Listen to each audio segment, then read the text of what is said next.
Understand that pain sir, because मैं खुद भारत के अभी कुछ साल पहले ही भारत के एक पब्लिक एग्जामिनेशन सिस्टम का स्टूडेंट रहा, चार्टर्ड अकाउंटेंसी का.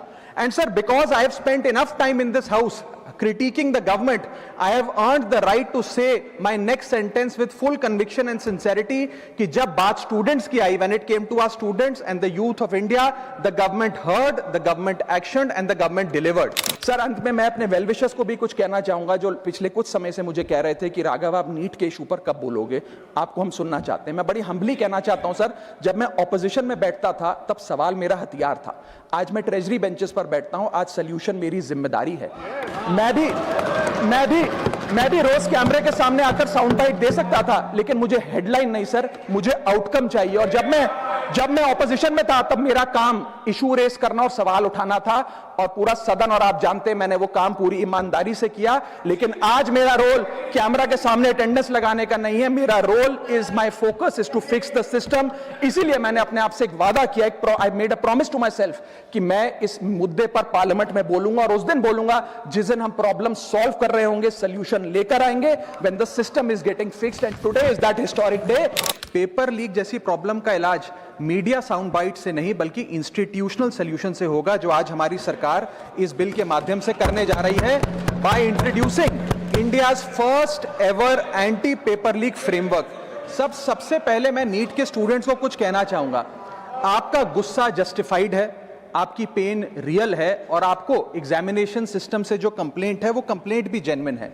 Your voice matters. और जब आपने अपनी चिंता व्यक्त करी, अपना दर्द बताया, when you demanded, the honourable prime minister heard that demand, not just as a prime minister but also as a guardian. परिवार के मुखिया की तरह उस बात को सुना. Students demanded, government acted, historic decisions taken, systems changed. Sir, जब एक स्टूडेंट नीट जैसे पब्लिक एग्जाम की प्रिपरेशन करता है तब वो अकेला तैयारी नहीं करता, उसका पूरा परिवार प्रिपरेशन करता है. माँ अपनी छोटी छोटी जरूरतें रोक देती है, घर का बजट कम करती है. पिता फैमिली की सेविंग्स को कोचिंग फीस, रेंट और टेस्ट सीरीज पे खर्च करता है. फैमिलीज को लोन तक लेना पड़ता है. और स्टूडेंट खुद कोटा, जयपुर, चंडीगढ़, दिल्ली, पटना जैसे शहरों में जाकर घर से दूर रहता है. दिन में 18-18 घंटे पढ़ता है, रात 2 बजे तक पढ़ाई करता है और फिर अलार्म लगाकर सुबह 5 बजे क्लासेस के लिए उठ जाता है. परिवार से दूर, कोई सोशल लाइफ नहीं, कोई त्योहार फेस्टिवल नहीं, सोशल मीडिया, फ्रेंड से दूर, और अपनी स्लीप और अपनी हेल्थ से भी कॉम्प्रोमाइज करता है, क्योंकि उसे पता है कि जब वो पेपर लिखेगा तो सिर्फ पेपर नहीं, अपनी फैमिली के लिए एक बेटर फ्यूचर लिखने जा रहा है. और फिर एक दिन एग्जाम की तारीख पर उसे पता लगता है कि 3 साल से वो जिस पेपर की तैयारी कर रहा था वो पेपर किसी ने पहले ही पैसे देकर हासिल कर लिया, पेपर लीक हो गया. और इस समय सर सिर्फ पेपर लीक नहीं होता, उस स्टूडेंट का मेहनत, उसकी ड्रीम्स, उसकी सेल्फ बिलीफ, उसका ट्रस्ट, उसकी एस्पिरेशंस, ये सब लीक होती हैं और उसकी मेंटल और फिजिकल हेल्थ पे असर पड़ता है. I understand that pain sir, because मैं खुद भारत के अभी कुछ साल पहले ही भारत के एक पब्लिक एग्जामिनेशन सिस्टम का स्टूडेंट रहा, चार्टर्ड अकाउंटेंसी का. And sir, because I have spent enough time in this house critiquing the government, I have earned the right to say my next sentence with full conviction and sincerity कि जब बात students की आई, when it came to our students and the youth of India, the government heard, the government actioned and the government delivered. Students का feedback लिया, students की demands को honour किया और ये डेमोन्स्ट्रेट किया कि सरकार स्टूडेंट्स के साथ खड़ी है. जिस उम्मीद के साथ स्टूडेंट्स ने अपनी मांग प्राइम मिनिस्टर साहब के सामने रखी, उस चिंता को, उस दर्द को समझते हुए तमाम एक्शन लिए गए, तमाम स्टेप्स लिए गए, जैसे कि शॉर्ट टर्म और long term steps. Number 1, paper leak के बाद इमीडिएटली री एग्जाम कराया गया ताकि साल बर्बाद ना हो. जांच सीबीआई को सौंपी, एसआईटी का गठन हुआ, स्पेशल इन्वेस्टिगेशन टीम, जिसने 13 लोग मेन किंगपिन समेत गिरफ्तार किए. मात्र 75 दिन में, आज से 2 दिन पहले जब 75 दिन पूरे हुए जांच के, चार्जशीट भी फास्ट ट्रैक कोर्ट में दर्ज करा दी गई. जांच को महीनों सालों लटकाया नहीं. 47 नेशनल टेस्टिंग एजेंसी के ऑफिसर्स को शंट आउट किया गया.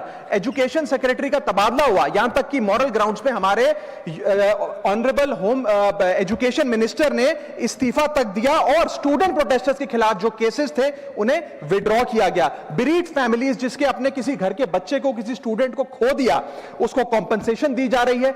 एग्जाम सिक्योरिटी प्रोटोकॉल्स को स्ट्रेंथन किया जा रहा है और अगली बार से यह नीट का पेपर ओएमआर शीट से नहीं बल्कि फुल्ली कंप्यूटर बेस्ड टेस्टिंग से कराया लाया जाएगा ताकि remotest chance of paper leak भी एलिमिनेट कर दिया जाए। इसी के साथ साथ सरकार ने एक हाई पावर टास्क फोर्स का गठन किया है जो फर्दर रिफॉर्म्स अंडरटेक करेगी कि भारत के पब्लिक एग्जामिनेशन सिस्टम की इंटेग्रिटी को कैसे प्रिजर्व और प्रोटेक्ट किया जाए, और इसमें इंडिया के मोस्ट अक्लेम्ड एक्सपर्ट्स जैसे कि नंदन नीलकनी साहब को समिति में डाला गया है। इसी के साथ साथ डेटरेंस क्रिएट करने के लिए, अपराधी के मन में खौफ पैदा करने के लिए एक ऐसा कानून लेकर आज सरकार सदन में आई है जिसके पास होने के बाद कोई अपराधी सपने में भी यदि पेपर लीक करने का सोचेगा तो उसकी रूह कांप जाएगी।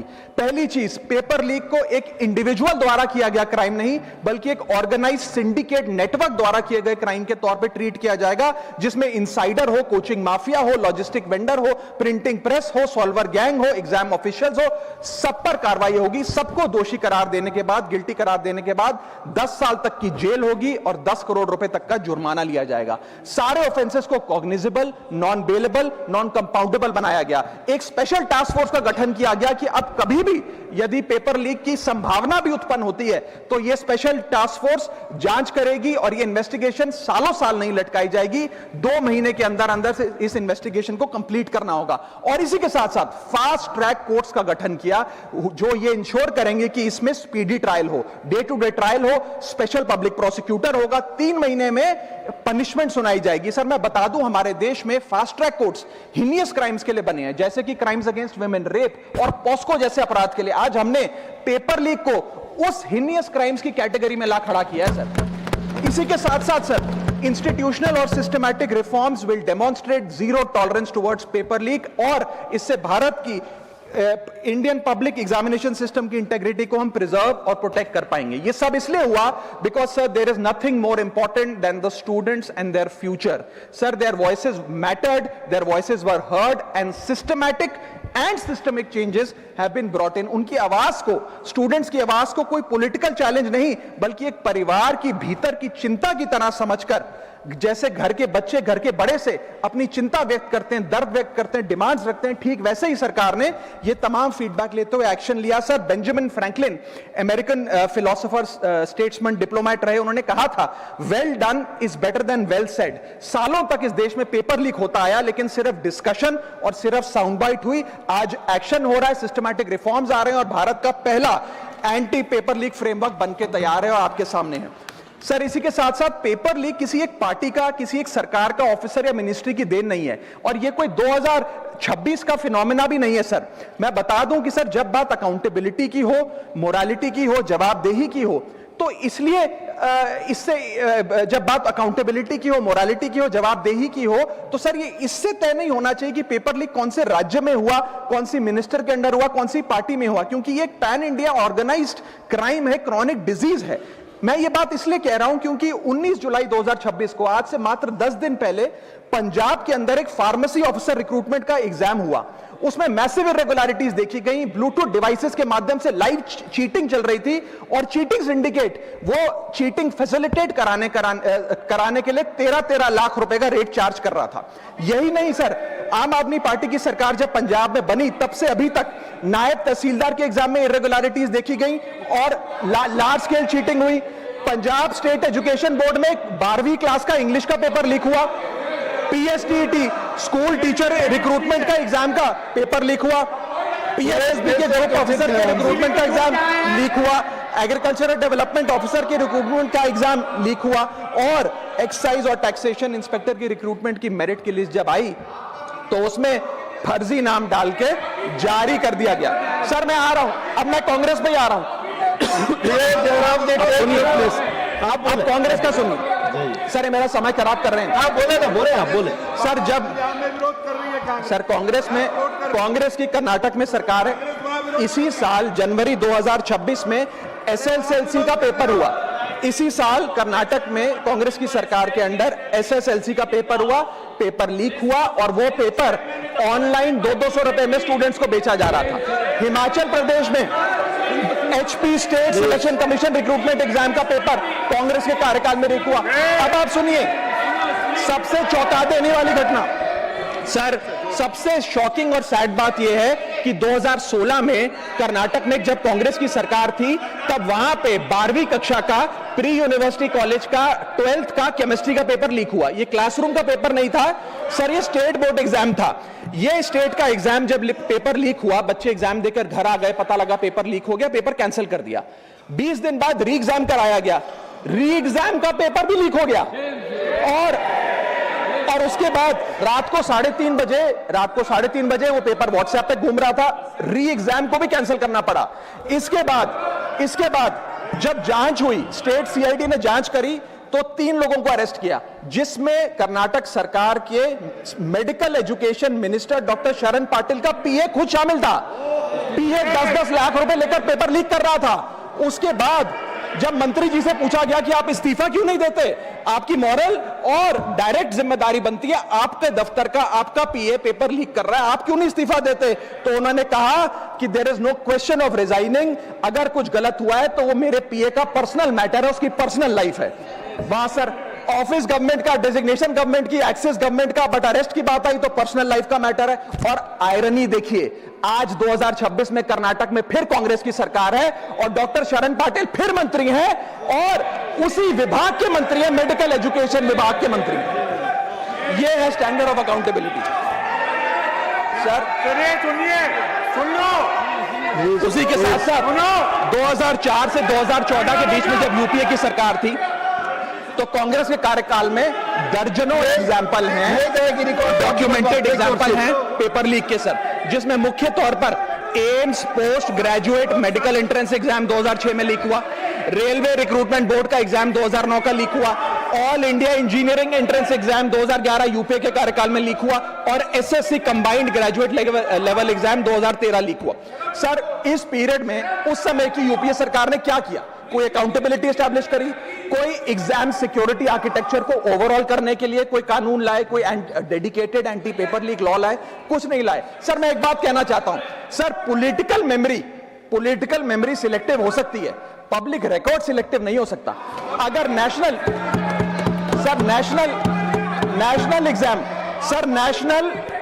एग्जाम का पेपर लीक अगर नेशनल क्राइसिस है, जो कि है, तो सर ऑपोजिशन रूल्ड स्टेट का पेपर लीक एक लोकल इंसिडेंट कैसे हो सकता है? सर स्टूडेंट में तो फर्क नहीं होता।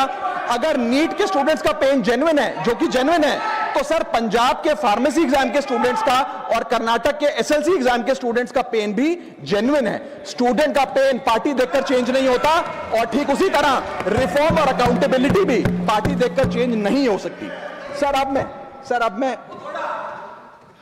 अब स्टूडेंट्स के बारे में कुछ कहना चाहता हूं सर। देयर वॉइस मैटर्स, उनकी मांगे जायज हैं सर। स्टूडेंट्स द्वारा प्रोटेस्ट करना, सवाल पूछना, डिमांड रेस करना, कोर्ट जाना, पीसफुल मार्च निकालना, ये सब उनका संवैधानिक अधिकार है और ये करना भी चाहिए। लेकिन सर स्टूडेंट का प्रोटेस्ट स्टूडेंट का रहे, किसी पॉलिटिकल पार्टी की रैली ना बन जाए, वे अपना माइक किसी को आउटसोर्स ना करे, क्योंकि सर स्टूडेंट की लड़ाई तो एग्जाम सिस्टम को सिक्योर बनाने की है, नेताओं की लड़ाई अपनी सोशल मीडिया रीच बढ़ाने की है। सर जब पॉलिटिकल लीडर्स प्रोटेस्ट के टाइम पर बैरिकेड के आगे स्टूडेंट को भेज खुद कैमरे की सेफ साइड पे रहें, तो उनसे पूछिए कि रिस्क मेरा और रील तुम्हारी, ये पार्टनरशिप कैसी? Sir student